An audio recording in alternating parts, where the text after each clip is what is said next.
Hello guys, कैसे हैं आप सभी। आई होप आप सभी अच्छे होंगे। तो आज हम बात करेंगे रक्षाबंधन के बारे में, जो बिल्कुल आने वाला है, यानी कल ही है। तो चलिए, आज मैं आपको 5 बातों को बताऊंगी जिससे आपका रक्षाबंधन बहुत ही अच्छे से जाएगा।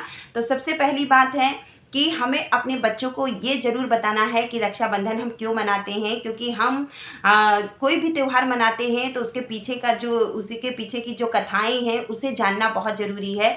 तो सबसे पहले तो हम अपने बच्चों को बताएंगे कि हम रक्षाबंधन क्यों मनाते हैं।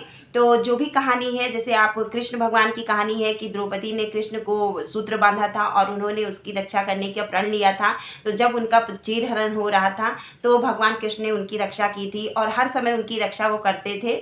तो इसी प्रकार राजा बलि जब विष्णु भगवान को अपने घर रखते हैं और माता लक्ष्मी उन्हें छुड़ाने के लिए उनको रक्षा सूत्र राजा बलि को बांधती हैं और फिर अपने पति को घर लेकर आती हैं। तो इस स्वतंत्रता, जब वो उनको स्वतंत्र कराती हैं, उस उपलक्ष्य में भी रक्षाबंधन मनाया जाता है।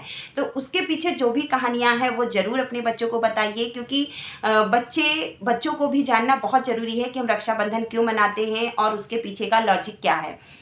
अगर आपके बच्चों को पता है तो बहुत अच्छी बात है, नहीं पता है तो इस बार रक्षाबंधन को आप उन्हें ज़रूर बताइए। और दूसरी बात कि जो भी जब हम रक्षाबंधन बांधने चलते हैं तो सबसे पहले हमें रक्षा सूत्र अपने ईश्वर को बांधना चाहिए। ये है राम रक्षा, जो भगवान के नाम से मार्केट में मिलती है। इसके कई रूप आते हैं, यानी कई प्रकार के आते हैं ये। तो आप इन्हें ले आइए और सबसे पहले आप रक्षा सूत्र अपने इष्ट देव को बांधिए, अपने भगवान को बांधिए। क्योंकि राम ही हमारी रक्षा करते हैं और सारे रिश्ते नाते उन्हीं से बने हुए हैं। तो सबसे पहले तो उन्हें धन्यवाद करने के लिए ये रक्षा सूत्र उन्हें बांधिए और उनसे प्रार्थना करिए कि हमारी वो सुने और हमारे सारे कष्ट दूर करें, हमारी रक्षा करें। तो दूसरी बात तो ये है कि रक्षा सूत्र सबसे पहले भगवान को बांधना है और मैं भी बांधती हूँ, इसीलिए मैं आपके साथ शेयर कर रही हूँ। और तीसरी बात कि जो भी मन मुटाव है घर में, जो भी किसी से भी सास बहू से है, ननद भाभी से है, या सास बहू से है, या भाई बहन से है, या मम्मी पापा से है, सब कुछ भूल जाइए। क्योंकि आफ्टर कोरोना हमें जो भी लाइफ मिली है वो जीने का एक मकसद होना चाहिए, जीने का एक कहते हैं कि राह होनी चाहिए। क्योंकि हर रिश्ते कोरोना में इतने छोटे लगने लगे थे कि अपने अपनों का साथ नहीं दे रहे थे, अपनों का कोई दूसरा साथ नहीं दे रहा था। उस समय सिर्फ यही कहावत सबसे अच्छी बैठ रही थी कि सुख में जो साथी वो रिश्ते और दुख में जो साथी वो फरिश्ते। तो यानी दुख के जो रिश्ते थे वो फरिश्ते आए हमारे आगे बनकर, और हमारा हम किसी के घर में जो भी बीमार था, कुछ भी था, उसकी मदद किसी न किसी रूप में की। तो आफ्टर कोरोना हमें सारे शिकवे शिकायत भूल कर ये रक्षाबंधन बहुत अच्छे से मनाना चाहिए। और रक्षाबंधन ही नहीं, आने वाला हर त्यौहार हमें बहुत अच्छे से मनाना चाहिए। तो दूसरी बात ये, और तीसरी बात और चौथी बात ये है कि जो भी आप रक्षाबंधन जब बांधते हैं तो किसी से कोई उम्मीद नहीं करनी चाहिए। क्योंकि देखिए, उम्मीद तो हम खुद से भी करते हैं तो नहीं पूरा कर पाते हैं। तो इसीलिए उम्मीद नहीं, सिर्फ प्रेम भाव होना चाहिए कि जब भी हम किसी को रक्षा सूत्र बांधे तो हम ये ना देखें कि ये राखी कितने की है या ये मिठाई कितने की है। वो प्रेम होना चाहिए आपको। मैं सच बताऊं कि आज सुबह ही ऐसे ही मेरी देवरानी बैठी हुई थी और बात आई तो मैं कह रही हूँ, ये बताना भी ज़रूरी है। तो मेरी देवरानी बैठी थी, मैं बैठी थी और मेरी ननद बैठी हुई थी। तो हमने अपनी ननद से मेरी देवरानी ने पूछा कि दीदी आपको क्या गिफ्ट चाहिए।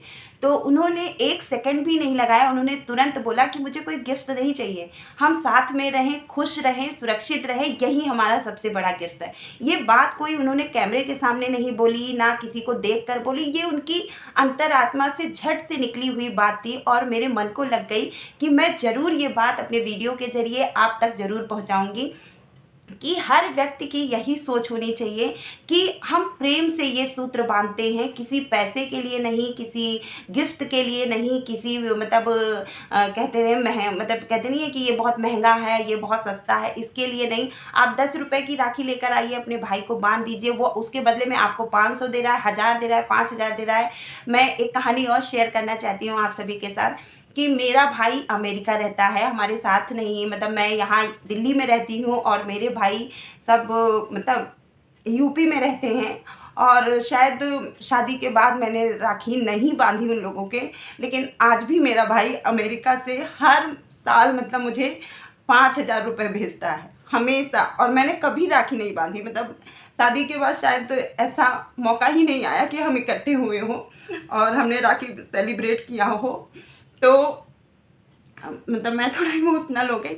तो मतलब राखी बांधने का ये मतलब नहीं है कि महंगी है, सस्ती है, या आप अपने भाई को बांध रहे हैं या नहीं बांध रहे हैं। प्रेम है, रिश्ता है, और तो राखी बांधने का प्रेम होता है, रिश्ता होता है।